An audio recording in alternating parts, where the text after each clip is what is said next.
What's up?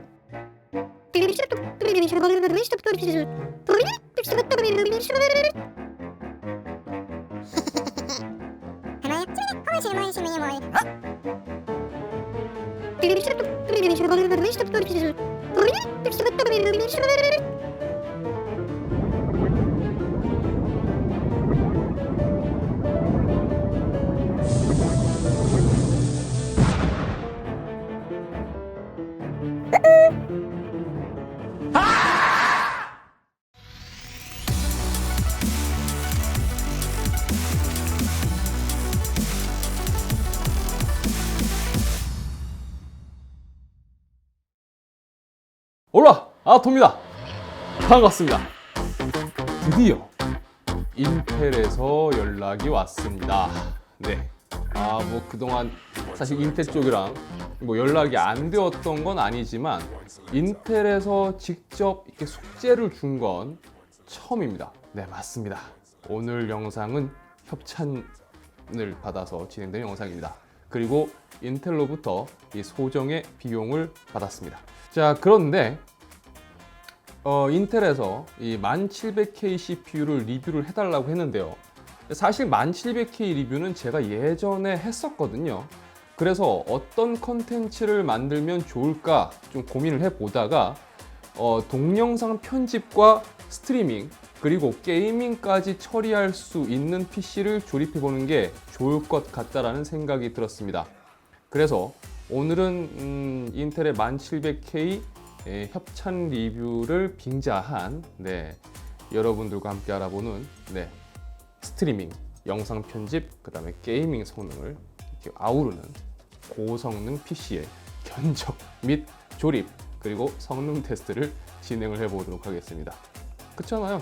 협찬이라고 해도 이왕이면 뭐 보는 여러분들도 그렇고 저도 그렇고 뭔가 좀 의미 있는 영상을 만들어야 되겠죠.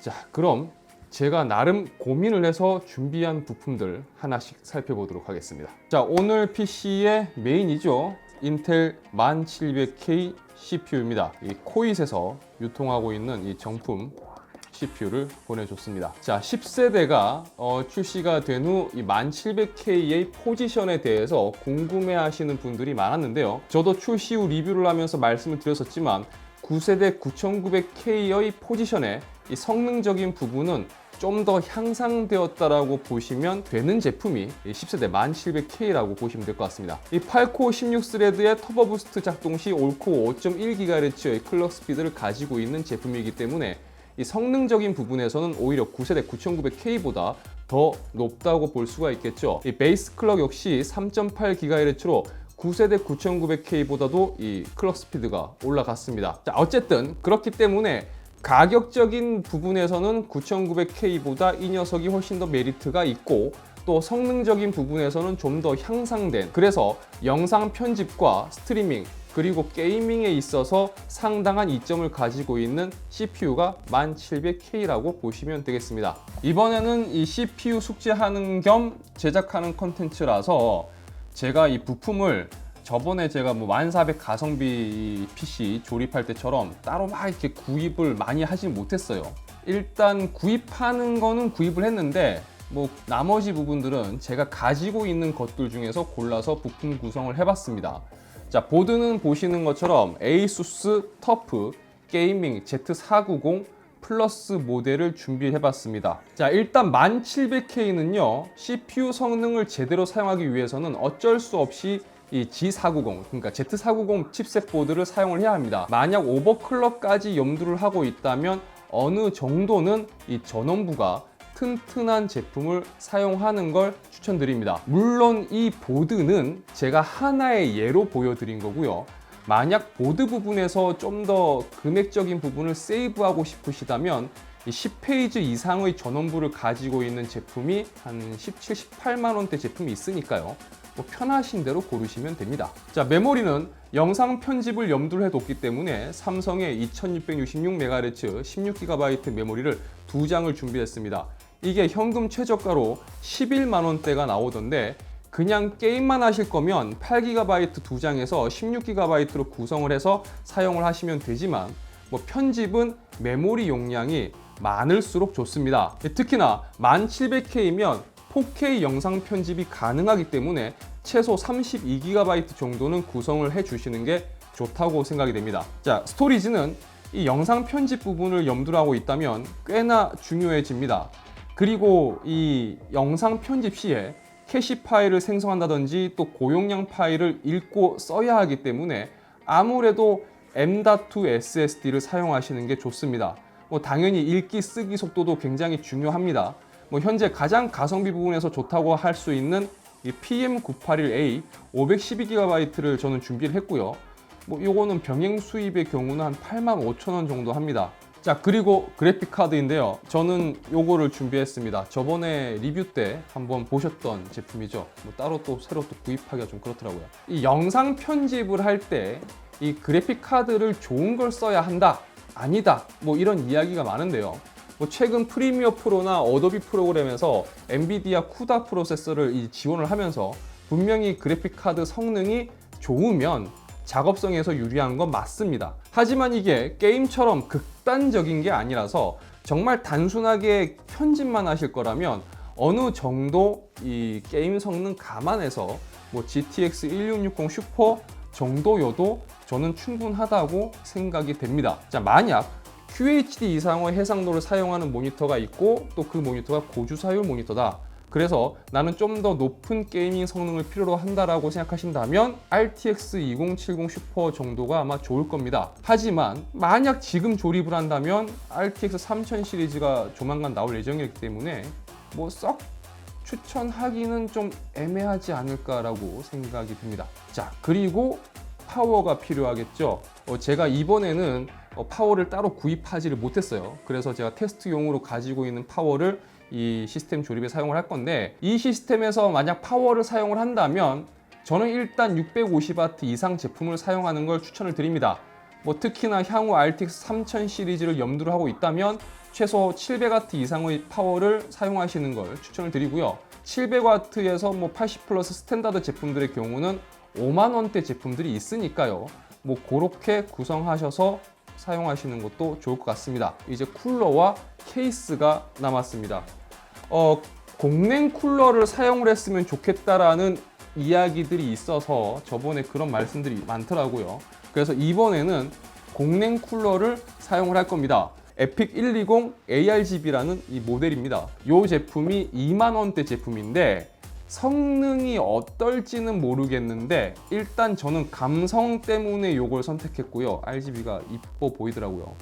오버클럭까지는 사실 이 제품으로 커버가 될지는 모르겠는데 가급적 오버를 하셔서 사용하실 거라면 쿨러에서 비용을 조금 더 들이더라도 2열 이상의 일체형 수냉 쿨러를 사용하시는 걸 추천을 드립니다. 에어로쿨에 제가 이야기를 해가지고 그 에어로 원 프로스트라는 이 케이스를 가지고 와봤습니다. 이 케이스가 4만 원대 후반의 모델인데 이 저렴한 편은 아니에요. 그렇죠? 만약 비용을 최대한 아끼고 싶다면 케이스는 성능에는 크게 영향을 미치지 않는 부품이니까 만 원대 제품을 선택하셔도 됩니다. 다만 케이스는 가격대에 따라서 이 제품의 마감 상태나 또 쿨링 이 효율 등에서 차이가 있으니까 이 부분은 고려하시는 게 좋겠죠. 개인적으로는 케이스에서 저는 감성도 굉장히 중요하다고 생각이 듭니다. 자, 일단 부품은 대충 이런 식으로 준비를 해봤습니다. 자, 그럼 얼른 조립 마치고 성능은 어떨지 확인해 보도록 하겠습니다.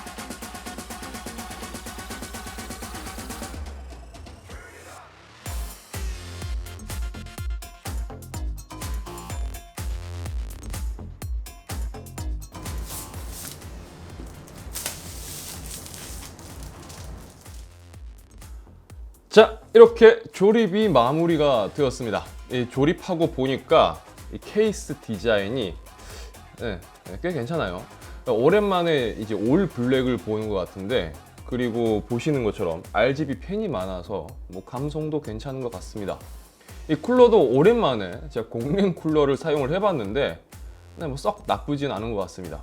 자, 그럼 과연 성능은 어떨지, 제가 말씀드린 것처럼 게이밍 그리고 편집까지 다 커버할 수 있는 성능을 보여주는지 확인해 보도록 하겠습니다. 이 성능 테스트는 제가 주말 라이브 방송에서 진행했었던 내용을 바탕으로 보여드리도록 하겠습니다. 우선 메모리는 보시는 분들은 뭐 누구나 쉽게 할 수 있는 뭐 16, 18, 18, 36, 1.45V 아시죠? 네, 국민 오버클럭으로 3200MHz로 오버를 했고요. 뭐 4000MHz까지도 오버가 가능한데 일반적으로 사용할 수 있는 뭐 누구나 할 수 있는 수준으로 한다면 뭐 시금치에서 3200 기준으로 하는 게 맞겠죠. 그래서 그렇게 진행을 해봤습니다. CPU는 일단 공랭 쿨러를 사용하고 있기 때문에 오버를 하지 않고 테스트를 진행을 했습니다. 온도 관련해서는 뭐 실내 온도가 28도 기준으로 이 테스트가 진행됐다고 참고하시면 될 것 같습니다. 자, 먼저 PC의 전반적인 성능을 알아보기 위해 PC마크 10의 벤치 테스트를 진행을 해봤습니다. 이 총합 점수 7754점, 에센셜 9802점, 그 프로덕티비티 8669점, 디지털 컨텐츠 크리에이션은 9533점, 이 게이밍 점수는 12062점이 나왔습니다. 현재 이 PC는 영상 편집을 중점으로 뭐 게이밍까지 이렇게 함께 포함하고 있는 그런 성능을 포함하고 있는 제품이기 때문에 디지털 컨텐츠 크리에이션 항목이 상당히 중요한데요. 9533점이 나왔습니다. 그만큼 해당 성능이 상당히 높게 나왔다고 보시면 되겠습니다. 3D 마크 벤치 테스트의 경우는 이 타임스파이는 총합 6451점, 그래픽 스코어 6015점, CPU 스코어는 1953점이 나왔습니다. 이 파이어 스트라이크의 경우는 총합 14967점, 그래픽 스코어는 16084점, 이 피직스 스코어 24880점, 콤바인 스코어 7066점이 나왔습니다. 일단 편집 및 방송용이지만 게이밍 성능도 아마 궁금하실 겁니다. 뭐 그래픽 카드를 1660 슈퍼를 장착해 놓고 뭐 어느 정도의 뭐 게이밍 성능이 나오냐, 뭐 쓸 수 있냐 싶으실 텐데, 게이밍은 FHD 해상도 기준으로 봤을 때요, 토탈워 트로이는 FHD 풀옵션 기준 배틀 벤치마크는 평균 56.7프레임, 이 시즈 벤치마크는 평균 76.6프레임이 나왔습니다. 그리고 기어스5는 풀옵션 기준으로 봤을 때 평균 70프레임, 그리고 GTA5의 경우는 풀옵션 기준 그 벤치 테스트 마지막 도심지 차량 추격신 기준으로 봤을 때 평균적으로 80프레임대가 나오는 것을 볼 수가 있었습니다. 이 배그는 국민 옵션 기준 훈련장 사로 테스트에서는 평균 181프레임, 인게임 테스트에서는 카라킨 맵 기준으로 봤을 때 평균 196프레임이 나왔습니다. 어때요? 게임 성능 괜찮지 않습니까? 이 테스트했던 게임들도 사실 배그를 제외하고는 다 풀옵션 기준이기 때문에 뭐 옵션 타협을 좀 한다면 프레임은 더 올라갈 겁니다. 이 FHD 기준에서 뭐 고주사율 모니터를 사용하더라도 충분히 성능을 뽑아주는 시스템이라고 볼 수 있을 것 같습니다. 자, 그러면 편집은 어떨까요? 4K 해상도에서 이 비트레이트 100메가 용량의 원본 영상 소스를 가지고 이 프리미어 프로에서 편집을 이렇게 해봤는데요. 뭐 따로 프록시 작업 없이도 타임라인에서 쾌적하게 작업이 가능한 것을 확인할 수가 있었습니다. 그러니까 일반적인 편집 그리고 FHD 소스나 뭐 이런 거는 전혀 문제가 없다고 보시면 될 겁니다. 뭐 이렇게 제가 말씀드릴 수 있는 이유 중 하나는요, 제가 예전에 편집을 할 때 9900K로도 편집을 했었던 적이 있거든요. 그때도 4K 영상 편집 충분히 했기 때문에 뭐 1700이라면 전혀 문제가 없다고 말씀을 드릴 수가 있는 걸 겁니다. 뭐 또 다른 장점이라고 한다면 내장 GPU, iGPU가 있기 때문에 그거를 사용하면 또 하드웨어 렌더링도 할 수 있어서 상당히 여러모로 뭐 편집에서 유리한 점이 있다고 보시면 될 것 같습니다. 뭐 그 외에도 스트리밍에도 적당하고요. 특히 방송 세팅에 따라서 좀 차이는 있을 수가 있겠지만 뭐 원컴 스트리밍도 가능한 시스템이기 때문에 뭐 다양한 용도를 충족할 수 있는 시스템이라고 보시면 될 것 같습니다. 자, 내용을 한번 정리를 해보도록 하겠습니다. 1700K 이 녀석 있죠. 1700K의 CPU 협찬 영상이지만 뭐 이 정도 비용이면 이런 성능의 시스템을 구성할 수 있다는 걸 사실 여러분들께 보여드리고 싶었습니다. 뭐 최소한으로 한다면 한 110만 원대까지도 가능하지만 뭐 110만 원이 저렴한 비용은 아니죠. 100만 원이 무슨 애들 이름도 아니고, 네, 어쨌든 뭐 저렴한 건 아니지만 그래도 뭐 어줍지 않은 부품 구성으로 판매하는 조립 PC보다는 성능 면이나 가격 면에서 이런 식의 구성으로 뭐 시스템을 직접 구성해 보시는 게 훨씬 더 메리트가 있다고 저는 생각됩니다. 자, 오버클럭에 대해서도 제가 테스트를 해봤는데요. 일단 공랭 쿨러도 종류가 다양하겠지만 이 현재 여기 장착된 쿨러로는요, 50배수 오버를 했을 때 이 최대 부하를 주게 되면 90도 후반대로 온도가 올라가면서 이 스로틀링이 걸리는 걸 확인할 수 있었습니다. 뭐 좀 더 고성능의 공랭 쿨러라면은 괜찮을 것 같기도 한데, 또 그렇게 돼버리면 쿨러 가격이 비싸지니까 그 가격이면 그냥 2열 이상의 순행 쿨러를 사용하신다면 뭐 기본 50배수 오버 사용해도 큰 문제가 없을 것으로 생각됩니다. 이 시스템의 장점이라면요, 높은 게이밍 성능과 그 다음에 편집 그리고 스트리밍 등에서 충분한 성능, 그리고 뭐 소프트웨어 호환성을 이야기할 수가 있겠죠. 메모리 역시 삼성 시금치램의 경우 수율만 괜찮다면 뭐 4000MHz 이상의 오버 사용도 가능하다는 점도 메리트라고 생각이 됩니다. 뭐 아무쪼록 이렇게 시스템을 구성할 수도 있고, 또 대략 금액은 이렇다는 부분에서 여러분들께 이 영상이 참고가 될 수 있다면 좋겠습니다. 자, 이번 영상은 여기까지입니다. 영상이 유익하시다면 좋아요와 구독 그리고 알람 설정 부탁드리겠습니다. 저는 다음 영상에서 다시 인사드리도록 하겠습니다. 시청해주셔서 진심으로 감사합니다. 지금까지 아토였습니다. 고맙습니다. 자, 태풍 올라온다고 합니다. 걱정이 돼요. 이번 태풍 굉장히 좀 세다고 하는데 어쨌든 조심하시고요. 여러분 모두 오늘도 화이팅 하십시오. 안녕.